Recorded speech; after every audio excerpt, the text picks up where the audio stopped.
Do you want Washington bureaucrats telling you how much the items you buy at the store cost? Well, based on some changes to some antitrust laws, that might be the future you can come to expect. So naturally, we got to talk about that. Instead of focusing on winning arguments, we're teaching the basic fundamentals of sales and marketing and how we can use them to win in the world of politics, teaching you how to meet people where they're at on the issues they care about. Welcome to The Brian Nichols Show.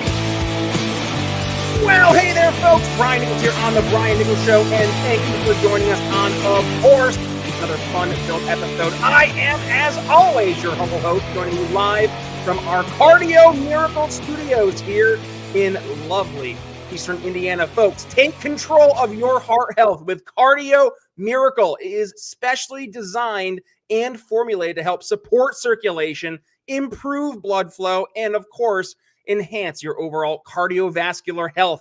Notice more energy, less fatigue, better rest, and gentlemen, better sexual health as well. Hint, hint, wink, wink. Transform your heart health. Get Cardio Miracle today at cardiomiracle.com. Use code TBNS for 15% off your order. Yes, the Cardio Miracle difference is real. I've been using Cardio Miracle now for 4+ months, and not only have I seen the Cardio Miracle difference for myself, but hey, family of history of blood pressure always being high. Well, guess what? Yours truly seeing the impacts for myself firsthand. I know you can too.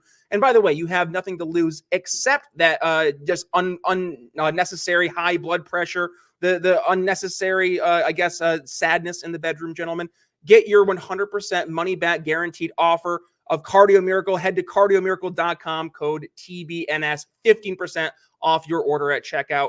Quite literally the best heart health supplement in the world. Now, for today's episode, right now, you need to go get your Cardio Miracle before the U.S. government starts to mess with things, specifically in the world of antitrust laws, making what you're purchasing online more expensive. To discuss that and more, joining us today, Carl Szabo. Welcome to the Brian Nichols Show. Hey, Brian, you clearly are a user because you are amped up. I love it. Let's rock and roll. It's the Cardio Miracle difference, Carl. Get you rocking and rolling, and I'll be definitely carrying it through the episode, hopefully, as we talk about antitrust laws and how that's going to be impacting everybody as they are heading to the holidays this year. Well, maybe not this year, but maybe next year. Talk to us about what's going on here in the world of antitrust and where the U.S. government, specifically the DOJ and FTC, they're starting to take some looks there. Yeah, okay. So I do hope everyone's amped up because antitrust law sounds really, really droll. It sounds really boring. I promise you, you may think it's boring, but if you don't pay attention, you're going to regret it because you're going to pay for it literally out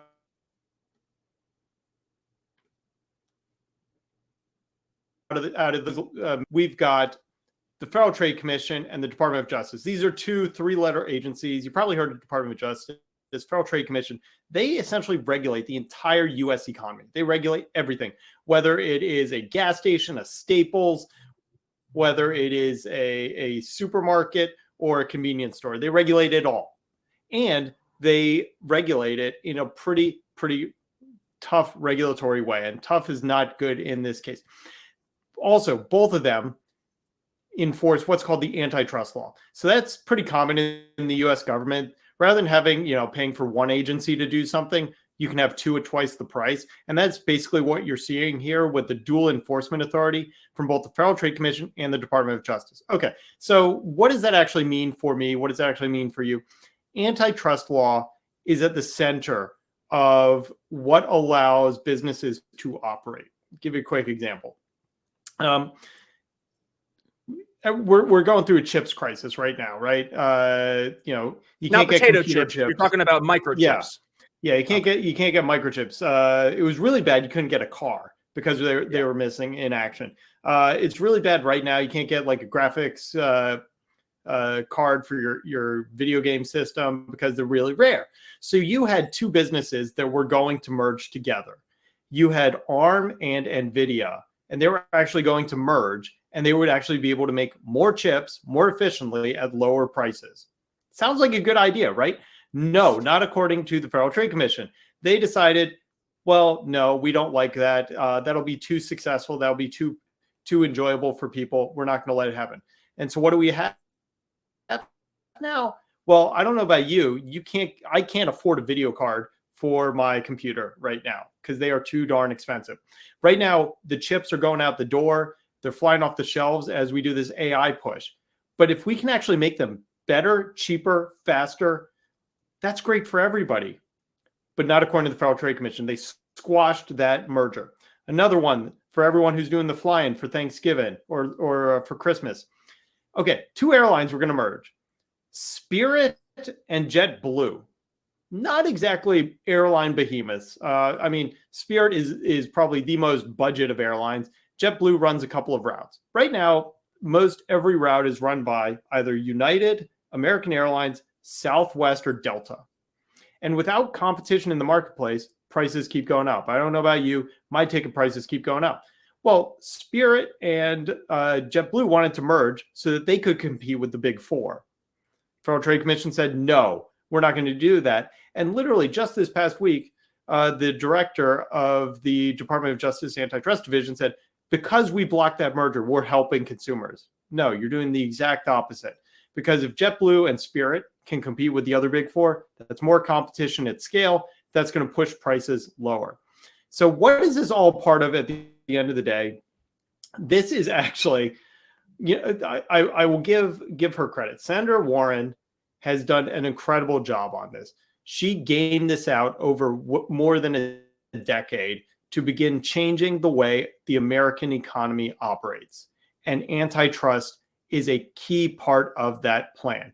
If she can seize control of how businesses grow, how businesses merge, how businesses decide to innovate, they can control the entire U.S. economy. So this is not some like esoteric discussion. This is actually right at the heart of Elizabeth Warren's plan. So what did she do? She put two of her acolytes in key political positions. The first is a man by the name of Jonathan Cantor, who is running the Antitrust Division at the Department of Justice. And the other is the chair of the Federal Trade Commission, Lina Khan. She's about 34 years old, and neither of these individuals has worked a day in their lives in a real job, a real blue-collar job. Yeah, one of them worked for a law firm, but that's a little different from making stuff by hand. Neither of them have ever signed the front of a check. They've only signed the back of it. And none of them know what it's like to build a business, to grow a business, to deal with invoices, losses, bringing on employees, how to expand, because they've never had to. Lina Khan, my favorite example, keep in mind, she's chair of the agency that runs the entire U.S. economy. She went straight from college to law school, then to a think tank, then to Capitol Hill for a year, and then basically went to run the Federal Trade Commission.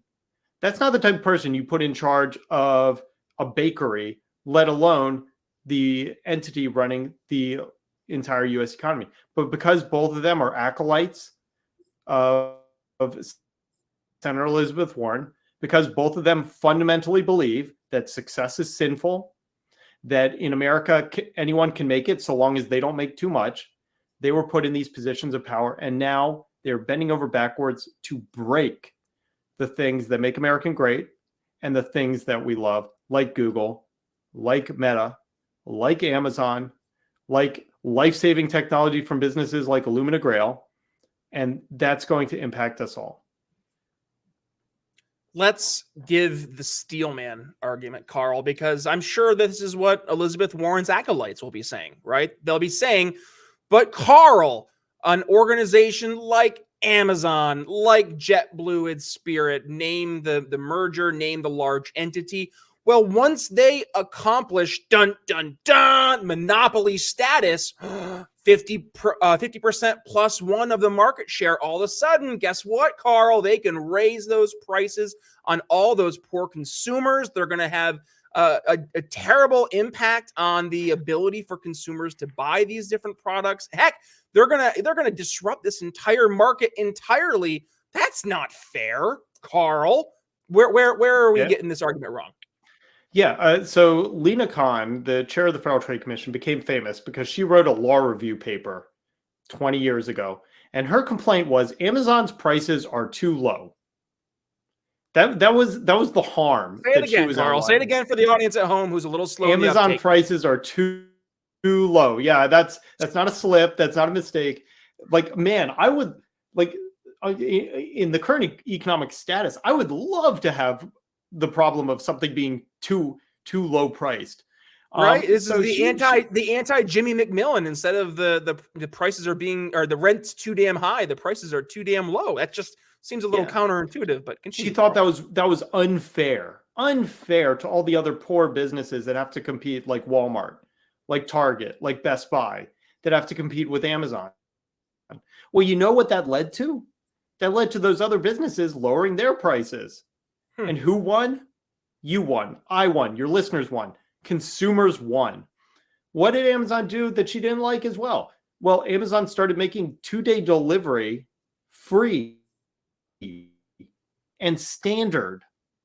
If you remember back 10, 15 years ago, the idea of getting a delivery in 2 days was a pipe dream. You'd pay a fortune for it.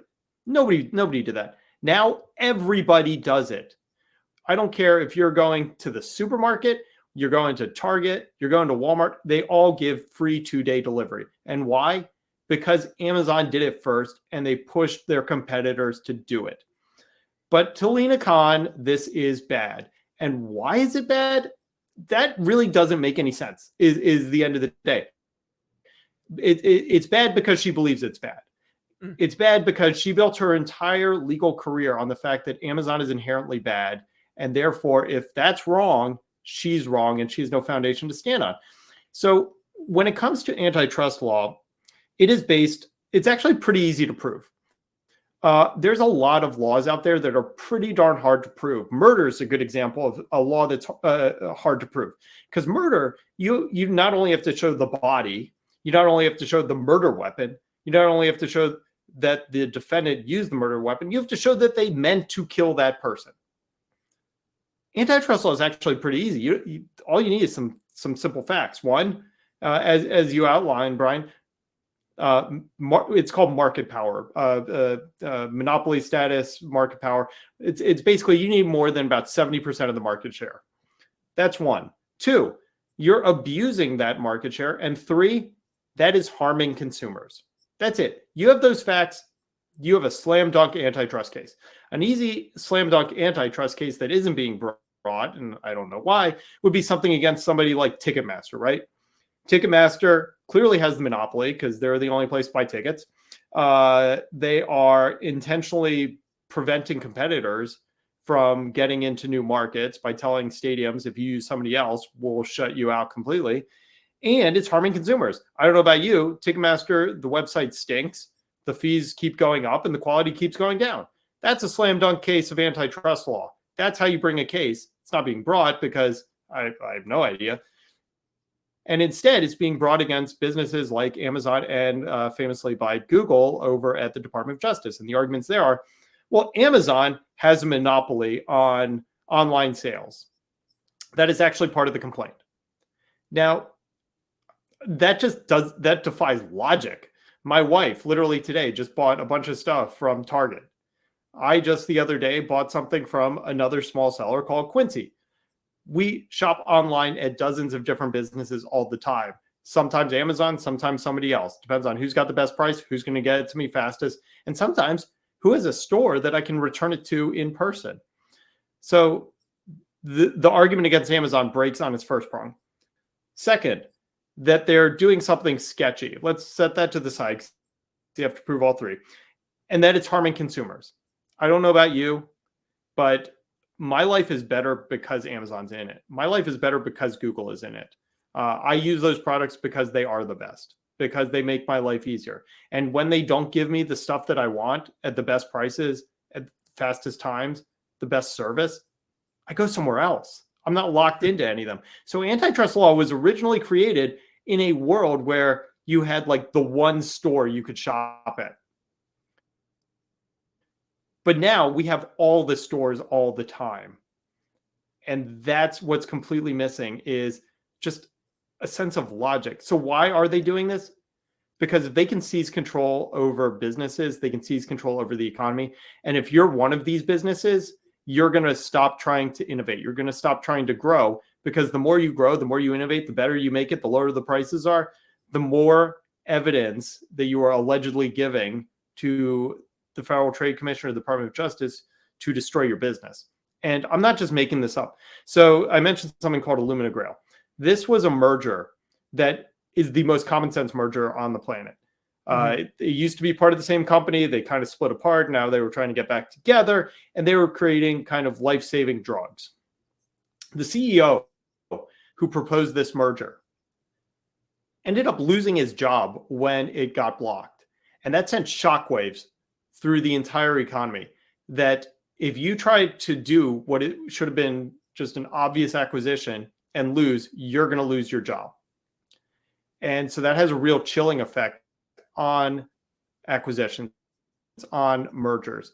And that's really dangerous. At the end of the day, what this means for everyone who's listening is prices will go up, choice will go down, and lives will be worse off than they are today. And that's the end result. That's the misery. That's the goal, for some strange reason, of Elizabeth Warren. It sounds like a nightmare, truthfully. But I mean, here we are, end of the episode, and everybody who's listening is like, well, doom and gloom, Carl. Thanks. They really appreciate you making us all feel like we have a big downer now. But I know you're not going to leave us hanging like that, because rumor has it that there is some legislation in the works called a One Agency Act that might be able to help us out here. Tell us more about that. Yeah. So basically, right now, antitrust law operates on something called the Consumer Welfare Standard. It's a very long story. Antitrust law has been around for 100 years. About 50 years ago, we had this whole thing of, I don't like that business, therefore we're going to enforce against it. And we decided that was silly. That didn't make any sense. 50 years ago, we had something called harm to competition, or significant harm to competition, which basically meant if I lower my prices and somebody doesn't, and my competitor doesn't want to lower it, then I made them worse off. But that makes consumers better off. So we actually evolved our antitrust law. We grew, we became smarter, and we abandoned what I call medieval antitrust, what they still have in Europe. And we said, we're going to focus on how consumers are harmed, how consumers are benefited. And that actually works really darn well. It gives a lot of data, gives us clear guidance, and it prevents kind of rogue agencies like Federal Trade Commission, Department of Justice from weaponizing antitrust law to go after political opponents, like we're seeing with the suits against Amazon and Google and many others. Okay, so the One Agency Act, you set it up, Brian, does two important things. One, as the name would imply, the One Agency Act says, why do we have two government agencies doing the same thing? It's the old adage of the left hand doesn't know what the right hand's doing. And simultaneously, why are we as taxpayers paying for two sets of analysts, two sets of lawyers, when we only need one? So the One Agency Act would say, you know what? Federal Trade Commission, you get back to actually protecting consumers, and you're doing a really bad job at that right now. Consumer fraud's up 300% under the current administration. You focus on consumer fraud. Department of Justice, you go enforce antitrust law. That's step one. Step two is it puts into law the Consumer Welfare Standard. It says, you know what? We are going to make crystal clear for every enforcer of antitrust law that we are not returning to medieval antitrust. We are not going to do what Europe does, which is 50 years behind the American goal. It's like they're basically, on analog, we're on digital. We're going to stay on digital, and we're going to enshrine into the law the Consumer Welfare Standard, which has been one of the greatest tools for American success in the past 50 years. So that's the One Agency Act. Everyone should get out there and support it. Senator Lee is the author of it over in the Senate. It's logical. It makes sense. Stop double paying for one product, which the government loves to do, and make sure that we stay the digital, path-blazing, future-driven antitrust approach, and we don't return to the analog medieval antitrust of Europe or Elizabeth Warren. Carl, I have another quick question here before we go to final thoughts, and that is, we look and we see whenever a law is passed, more often than not, the folks behind said laws are doing so with the best of intentions, and yet fast forward 50, 60, 70 years, those laws have ended up leading to just absolutely insane unintended consequences. Now, I'm not saying that the One Agency Act could lead us down that path. However, do you see any red flags or anything we should be aware of when we're going down this path here so we don't have unintended consequences? Or I guess what's ways that you would recommend to keep our eye on the prize here? Is it something with sunsetting various laws, bureaucracies? Talk to us about what your thought process is there. I mean, like on a macro scale, I think we should sunset every regulation every 5 years and force agencies to rewrite them. I thought the idea of one in, two out for regulations under the last administration was a great idea like at a macro level. But when it comes to the One Agency Act, the reason that, and you correctly identified, there are probably unintended consequences that we can't see coming down the pike. But I will tell you this right now. Right now, we are on the wrong course. Right now, I am hearing time and time again that, quote, Europe is ahead of us on antitrust law. Europe is ahead of us in taking action on technology. Europe is ahead of us. And that's like saying the person running off the cliff is ahead of you and we're lagging behind and we need to catch up. If you look at Europe right now, not a single innovation is coming out of that entire continent. Not a single tech company is coming out of that entire continent. If you look at the history of America, whether it is electricity, the light bulb, the television, the radio, the internet, the computer, all these technological innovations came from the United States. And that's because we fundamentally believe in freedom. We fundamentally believe in the freedom to experiment, to innovate, to create, to develop, and to build. That doesn't happen in Europe. So anyone who's out there saying we should be more like Europe is completely wrong. And unfortunately, if we don't step up and shut down with legislation, clear legislation, this rogue medieval antitrust effort from people like Senator Elizabeth Warren, people like Department of Justice Jonathan Cantor, people like FTC Chair Lena Khan, we are going to end up paralyzing businesses. So that's why it is essential that we do this now, because we need to stop this train before it completely derails. Better get involved with politics, otherwise politics is going to get involved with you. I've been saying that here on the show since 2018, and boy, oh boy, it's pretty darn true, ain't it? Folks, we have these conversations on the Brian Nichols Show twice a week, and we have these specific types of conversations not to scare you, not to doom and gloom, but rather to offer viable solutions to the very real problems that we face. And it's one thing to identify a problem, right? It's another thing to address said problem. And far too often we see folks more on the right side of the political aisle, and I'll classify my audience more or less in that camp. We tend to point at the problem and we scream problem, but we don't really bring the solution to the table. Folks are tired of just hearing there's a problem. They actually want to know that there are folks out there who have the wherewithal to meet that problem where it's at and address said problem with a real, practical, tangible solution. Not pie in the sky stuff, right? This is real stuff we can start to do to make things better overnight. Now, will this be a magic bullet? No. Is it the magic pill? No. And there never will be a magic pill. There never will be a magic bullet, but there will be means to take incremental steps towards the right direction.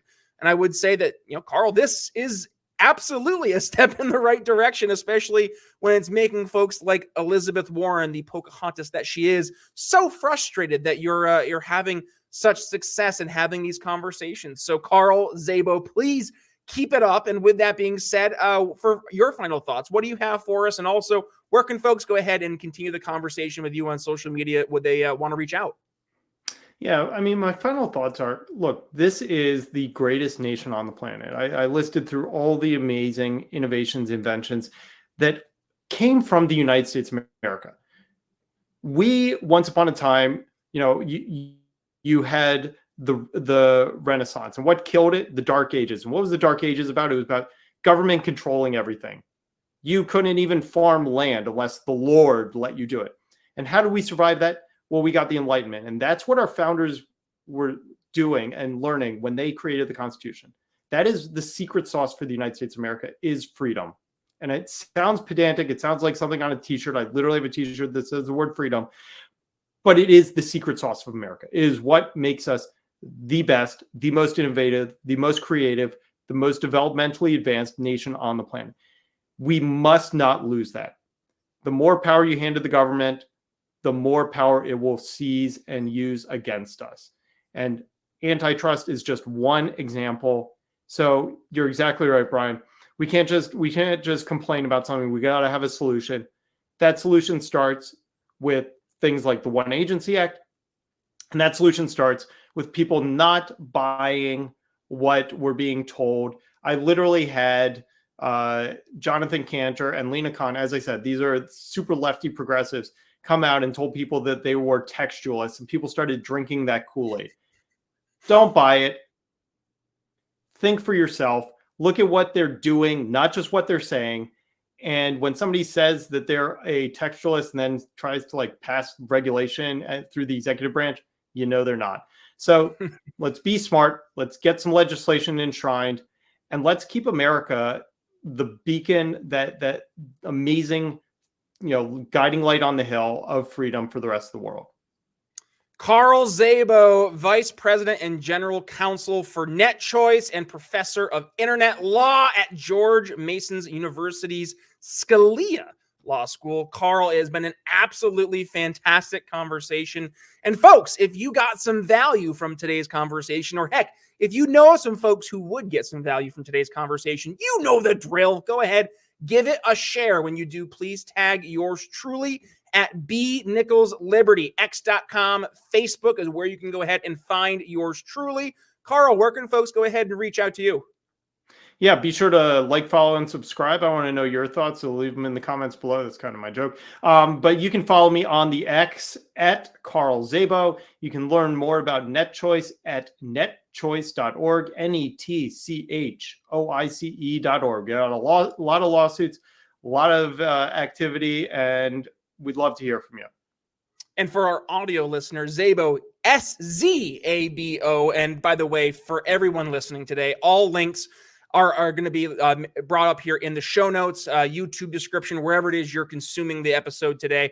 Find all those links right there in the show notes. And with that being said, where can you find the show? You found us somewhere, so thank you for finding us. But in case you want to find us somewhere else, well, for the audio version of the show, you can find it pretty much anywhere you get your favorite podcasts. Apple Podcasts, Spotify, YouTube Music, Podcast Addict, wherever it is. Just do yourself a favor, hit that subscribe button, number one. And number two, hit download all unplayed episodes. We have ballpark like 790 episodes of The Brian Nichols Show going all the way back to January 2018 and beyond, believe it or not. So that's option number one. Option number two, yes, we are a video show as well. So you can go ahead and find us over on, yes, the traditionals, YouTube, Rumble, but also you can find the entire episodes uploaded to X.com, as well as to Ben Swann's Sovereign, SOVREN, which, by the way, if you are joining us on Sovereign, well, congratulations. You're seeing today's episode before anyone else. That's your Sovereign exclusive. And